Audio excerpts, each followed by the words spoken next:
Eduardo Zani, 2 de janeiro de 27, Rio de Janeiro, Vila Isabel. Guerrino Zani, G-U-E-2-R-I-N-O. E a sua mãe?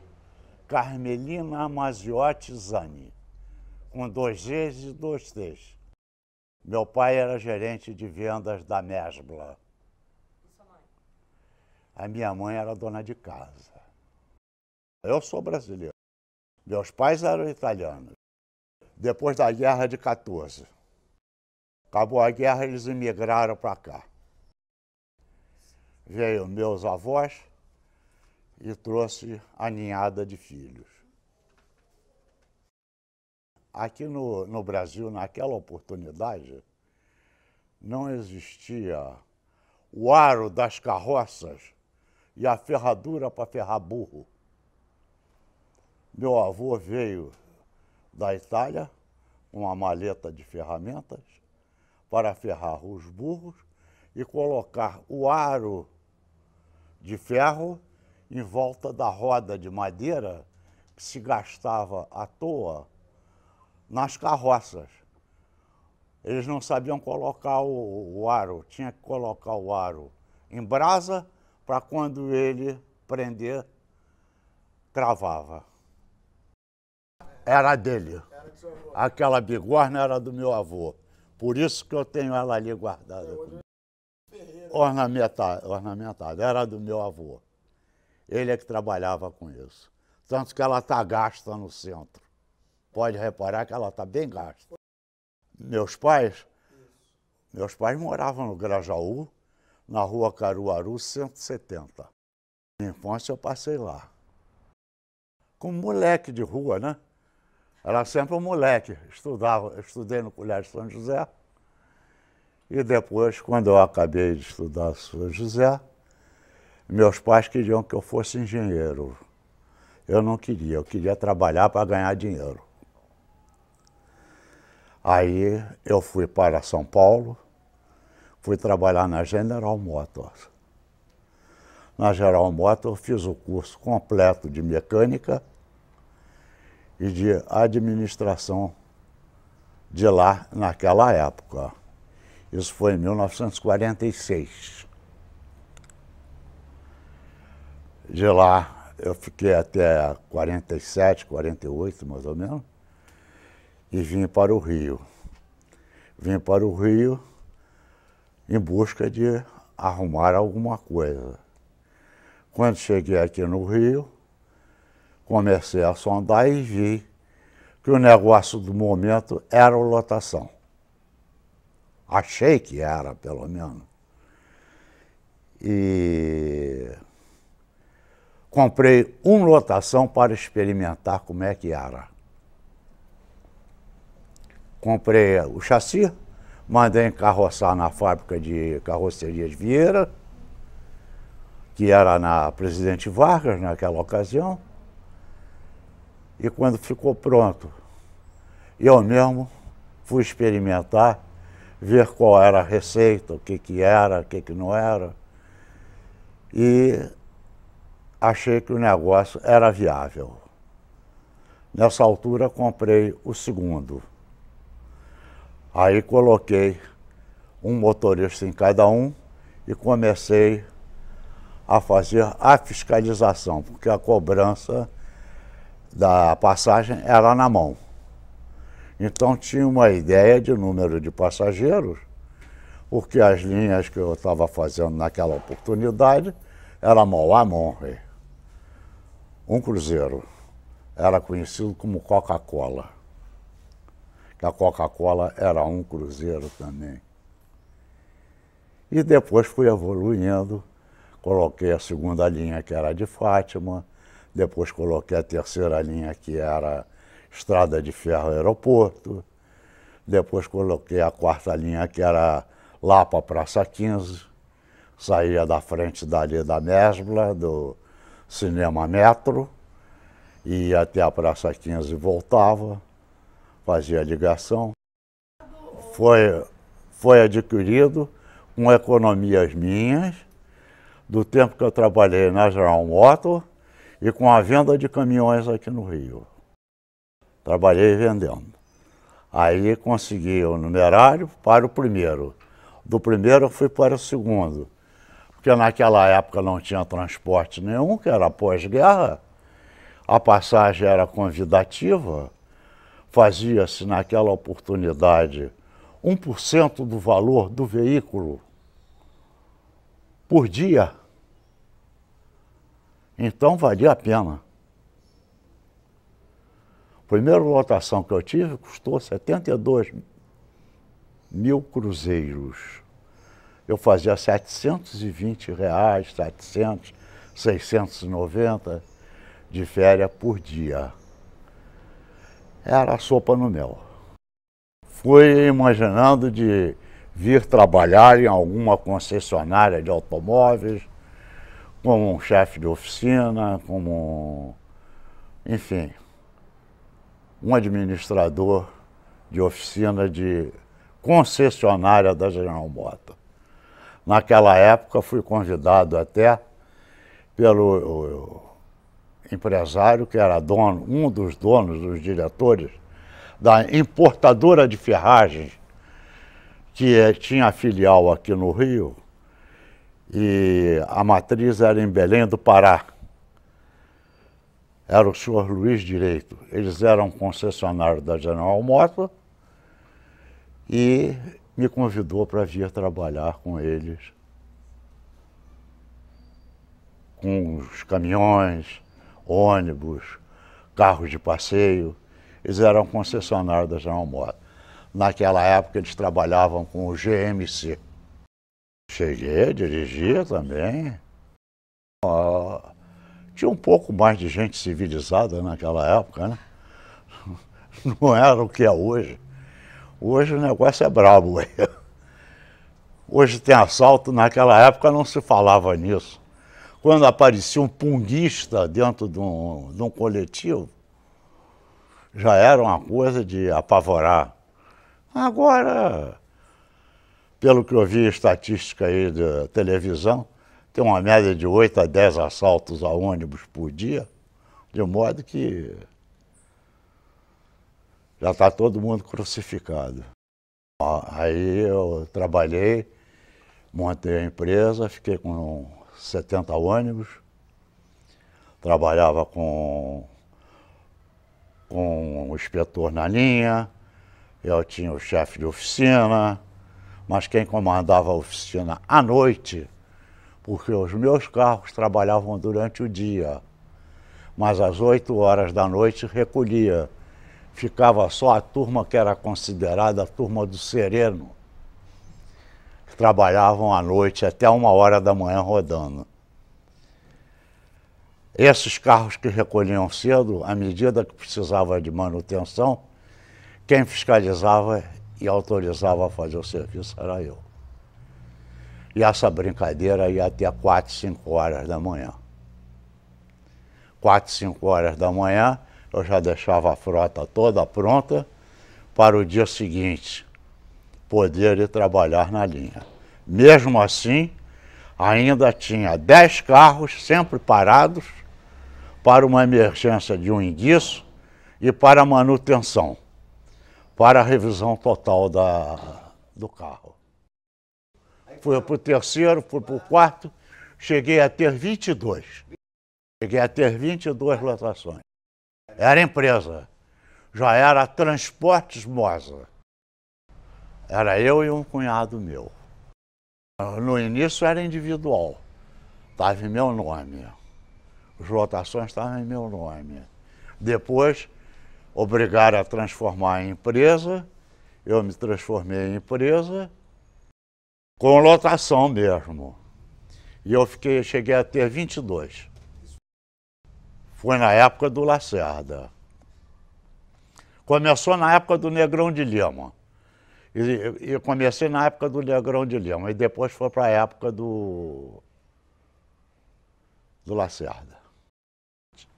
Meu pai era gerente de vendas da Mesbla. Eu comprava os ônibus direto pela Mesbla. Comprava financiado pela Mesbla. Conseguia melhores juros. Naquela época era uma base de 3,5%, 4% ao ano. Agora é 6%, 7% ao mês. Modificou muito. Davam mais oportunidades, né? Hoje em dia, quem nasceu, nasceu, quem não nasceu, não nasceu.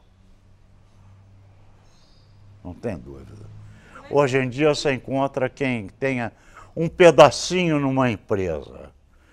Mas, normalmente, eu sou capaz de dizer que não tem um empresário no meio das 32 ou 34 empresas que tem aí, que seja proprietário dela toda. Não tem.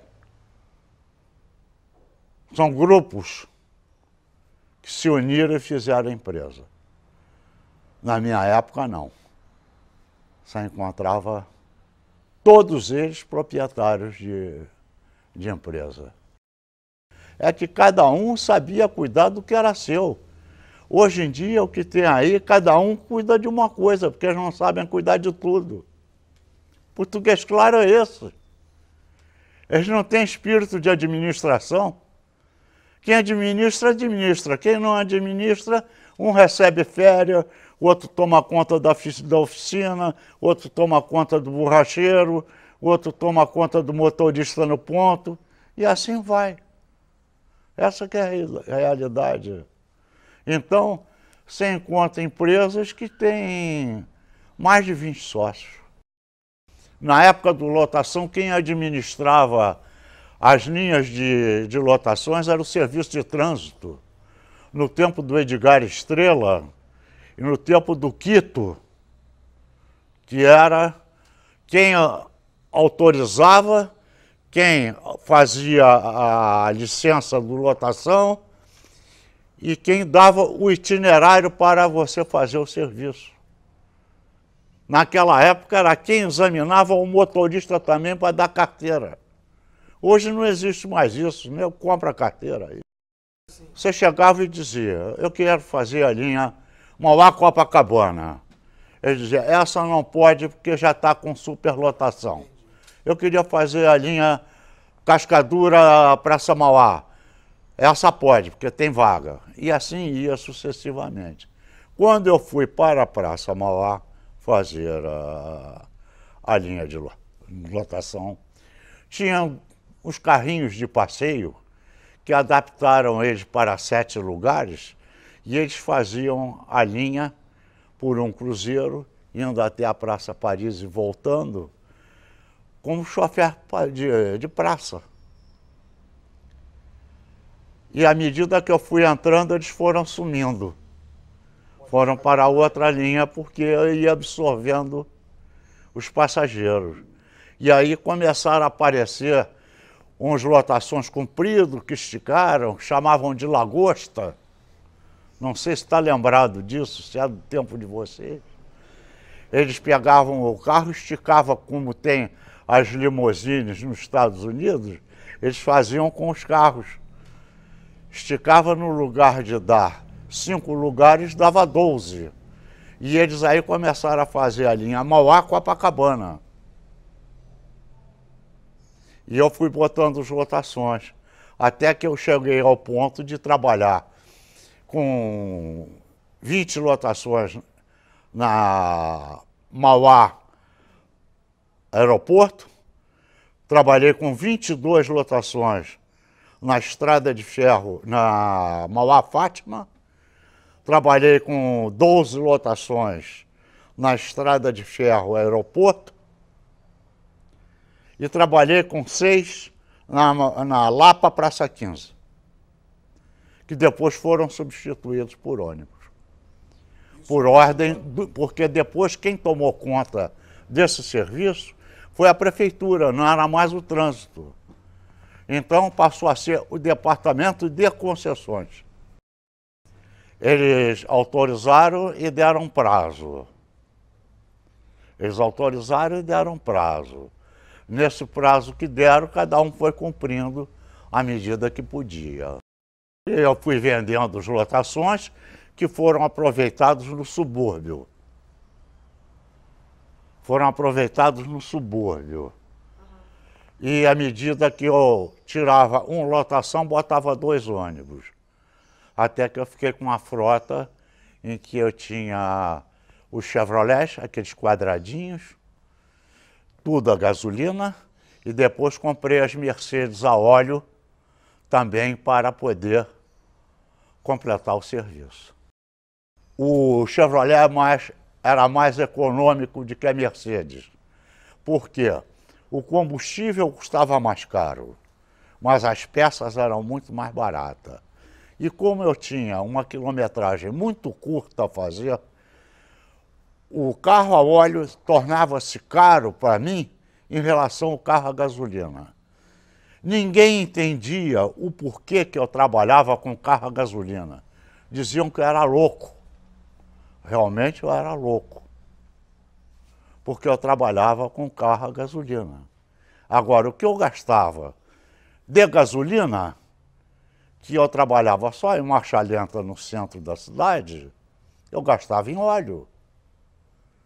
O carro a óleo custava 3 vezes o valor do carro a gasolina. Aí, quando eu comprava um carro a óleo, eu podia comprar 3 a gasolina. A receita era outra, podia pagar a gasolina. Naquela época, a gasolina era 1,20. Comprando direto na Atlantic, que é quem me fornecia o combustível, a gasolina para mim saía naquela oportunidade por R$ 9,30. R$ 9,30 que saía. E o preço do diesel era 7 e pouco. Então não tinha... Para quem tinha grande quilometragem, o diesel era insuperável. Para quem tinha baixa quilometragem diária, eu tinha muitas horas de trabalho, mas pouca quilometragem. Na linha Mauá-Aeroporto, eu fazia uma média de 22 viagens, 24, por cada carro. Na linha de Fátima, fazia uma média de 18, 20 viagens por dia, considerando que eu trabalhava até mais tarde. Porque a linha de Mauá-Aeroporto, quando dava 6 horas, eu começava a recolher no sentido Jacaré e já fazia a lotada para o pessoal do subúrbio para o Jacaré. Então eu tinha o aproveitamento de passageiros o dia todo na cidade. Quando descia de manhã para a cidade com o passageiro que era Mauá-Jacaré, que hoje é esta linha, a 474, Abraço Lisboa. Abraço Lisboa nasceu da linha que eu fiz. Eu vendi a empresa em 66. 65, 66. Eu e meu cunhado. O senhor e seu cunhado. Que era a aviação Mosa, não é isso que você falou? Transportes Mosa. Porque eu quis colocar o nome de Micro-ônibus Serviços Avenida. Era a abreviação. Eles não consentiram isso no Departamento de Concessões. Não admitiram o nome que eu quis dar, porque eu não tinha direito a ter o monopólio do transporte na Avenida Rio Branco. Então, eu de pirraça botei o nome da empresa, Mosa. Era a abreviação de Micro-ônibus Serviços Avenida. A lotação para ônibus foi na altura de 54. A frota que eu tinha ia 70 carros. Eu saía da Praça Mauá, pegava a avenida nos 2 sentidos. Depois modificaram. Aí eu pegava a Praça Mauá, isso na linha que era do aeroporto. Entrava pela Rua Acre, entrava na Rua Uruguaiana, onde hoje tem o edifício Avenida Central, tinha uma rua ali, entrava ali, pegava a Avenida Rio Branco de novo, ia até aonde tem o monumento da Praça Paris, contornava lá, ia ao aeroporto, voltava, Quando voltava, entrava na Avenida Graça Aranha. Graça Aranha pegava a Avenida Nilo Peçanha, Rio Branco e estava na Praça Mauá. Essa era a linha circular 1. No Morro, passava. Todas elas passavam ali. Todas elas passavam. Não, não tinha tanto engarrafamento, não. Dava para andar. Dava para andar. Cada um tinha o seu ponto, cada um tinha seu destino, tinha procedência, tinha um ponto final, tinha telefone no ponto final para poder atender qualquer reclamação. E assim ia. Eu tratava de trabalhar. Nunca fui político. Nunca quis saber de política. A minha política era o trabalho. E depois passou a ser a minha família. Fui presidente do sindicato.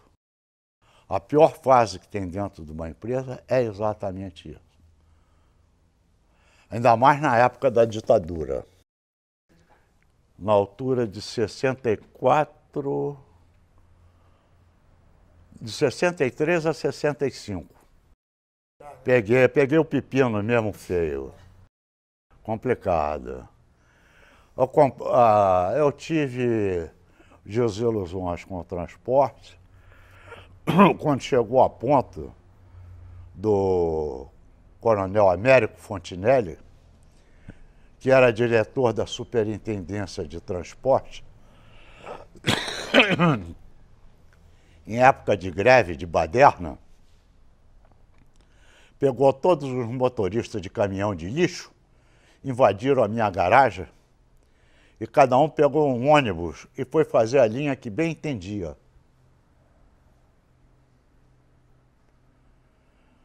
Quando chegou na hora de recolher, recolheram de noite, botavam gasolina, no dia seguinte saíram de novo. Isso ficou durante 3 dias. Até que eu agarrei a chave do cofre da garagem, entreguei para ele e disse, está aqui, pode ficar com ela. Não tem problema. Agora eu quero saber da receita. Cadê a receita?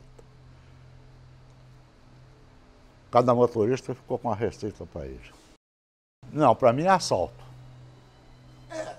Para mim é assalto. Pegar o carro, dirigir e ficar com a receita é assalto. 3 dias. Em diversas empresas ele fez isso. Agora, quais? Não me interessa. A minha foi. A minha foi. Por quê? Ele queria cartaz. Como ele era o diretor superintendente de transporte, ele quis aparecer. Então, quem ele tinha que pegar para fazer de exemplo? O presidente do sindicato. Era tudo eleitoreiro. Secretário de transporte. Era um general, que ele podia entender de tudo, mas não servia nem para condutor de bonde. Não entendia de nada. Houve uma greve muito séria de motoristas, eles queriam um aumento, ele me solicitou que fosse ao sindicato dos empregados para fazer o acordo, me deu as bases que ele daria de acordo com o aumento para poder cobrir. Eu fui, acertei tudo, voltei e digo, está cumprida a ordem. O que o senhor pediu está aqui no livro de ata, está tudo resolvido. Era na Rua Camerino, o Sindicato dos Empregados. Num sobrado que tinha ali. Bem naquele largo de Santo Cristo ali, né? Era ali o... E naquela época o presidente do Sindicato dos Empregados era o Messando Rachid. Negociava bem. Eu negociei com ele, fiz o acordo, aprontei tudo, levei tudo prontinho para o tal do general Salvador Mandim, que esse é que era o escroque que mandava fazer essas barbaridades. E ele disse, muito bem, vou dar o aumento. A partir de segunda-feira os senhores estão com aumento. Saiu no Diário Oficial Ele deu o aumento de 42% para todas as empresas e para a minha não deu porque eu era presidente do sindicato. Justamente para querer me afundar. Se o senhor provocou a greve, eu provoquei a greve? Não. O senhor me pediu para ir lá resolver a situação da greve. Eu fui lá e resolvi. Não provoquei nada. Então o senhor não precisa de aumento. Eu digo, muito bem. E tem uma coisa, eu vou pôr o senhor na falência. Eu digo, vamos ver se o senhor consegue. Assim mesmo. Cheguei para um grupo que tinha essa empresa que hoje é a São Silvestre, do Largo do Machado, e perguntei se interessava ficar com a empresa. Interessa. Quanto é que paga? Tanto. Como é que quer pagar? De tal forma. A empresa é de vocês. E dei a empresa para eles. Foi assim. E me livrei da empresa. Aí passei a negociar com imóveis. Passei a comprar um apartamento por cada ônibus, que assim não tinha patrão. Esse negócio do governo ser teu patrão não serve. Aí eu deixei e foi para presidente do sindicato, naquela oportunidade, o Eduardo Seráfico, muito meu amigo, que hoje já faleceu. Ele era dono daquela empresa Tarumã. Nessa altura eu já estava casado. Porque o negócio todo era querer acharcar. E comigo eles podiam tomar de veneno, que tinha que tomar de dinheiro, porque eu não morria. Foi o que aconteceu comigo, com o Trieste, com o Mário Pinheiro Pires, que era dono da linha Linzurca. Nós não dávamos.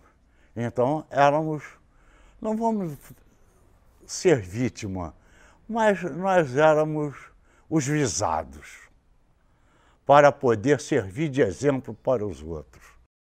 A CTC botou os chifrudos em primeiro lugar, botou os ônibus elétricos, em que aquilo foi avisado por mim, que na ocasião era presidente do sindicato, que aquela porcaria só servia para interromper o trânsito na rua.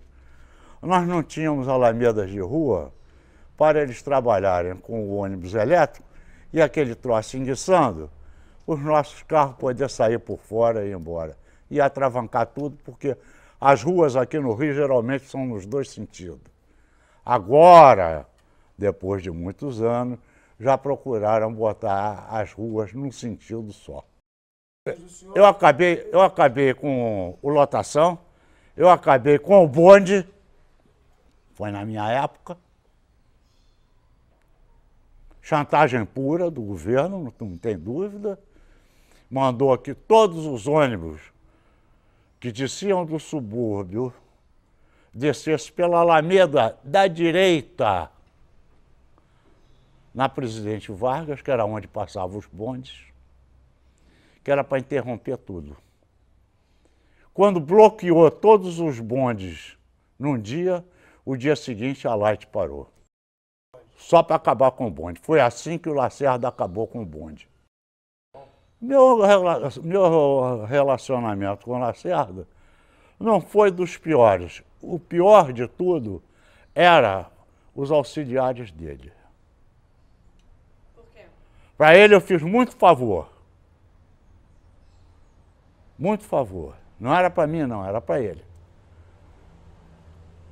Inclusive, eu escondi ele até dentro de uma ambulância para levar ele na Polícia Central no dia da Revolução. Fui eu que levei. Ele, o chefe de polícia e o diretor de trânsito. Pediu que desse um pulo no palácio. A minha mulher está aí de testemunha que eu saí daqui às 3 horas ou 2 horas da manhã para ir lá. Fui lá, com um carro desconhecido, que era um furgãozinho que eu tinha, lá na empresa, todo pintado de azul, ninguém sabia quem era. Fui lá, deixei lá, peguei uma ambulância com os 3 lá dentro e deixei na Polícia Central na esquina de Inválidos com Rua da Relação. Ficaram lá escondidos. De lá, eles fugiram, já não foi comigo. Foi quando ele tomou o navio e foi para fora da Barra, o Lacerda. Já em 64. Não tinha briga, tinha o maior apoio dos empresários, porque, modéstia à parte, a minha empresa era exemplo de empresa. Era exemplo de empresa de manutenção, era exemplo de empresa em frota, era exemplo de empresa em receita e era exemplo de empresa em respeito às autoridades. Então, quando alguém reclamava alguma coisa, meu filho, isso faz parte do jogo. A melhor possível. Eu tive 450 empregados, nunca tive aborrecimento de briga, discussão. Reclamação trabalhista, isso era normal, né? Até hoje existe, não tem problema nenhum, normal. Mas briga com empregado, nunca.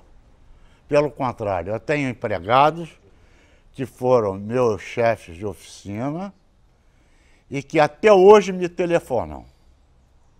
O meu inspetor de linha, eu fui padrinho de casamento dele 2 vezes. Primeiro a mulher morreu e me chamou para ser preto que nem carvão. Fui eu e minha mulher ser padrinho de casamento dele. O outro que substituiu o chefe de oficina, ele está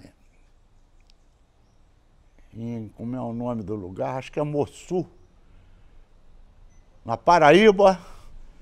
É difícil mesmo que não me telefone para saber como é que eu estou. Quando ele não me telefona, eu telefono para ele. José Benedito dos Santos. Porque eu fiz dos empregados amigos. Eu não fiz empregado carrasco. Eu não fui carrasco com eles. Eu exigia. Não me servia, manda embora. Servia, fica aí. Não tem nem dúvida. E até hoje eles me ligam. Eu tenho outro que era meu socorrista. Ele descia de manhã, depois que descia o último carro. Chama-se Alosvaldo Boechat Filho.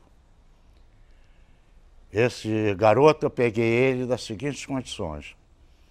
Eu estava trabalhando à noite, chega um garoto de 14, 15 anos, diz, ô moço, será que o senhor não arranja um trabalho para mim aí? Você é muito garoto.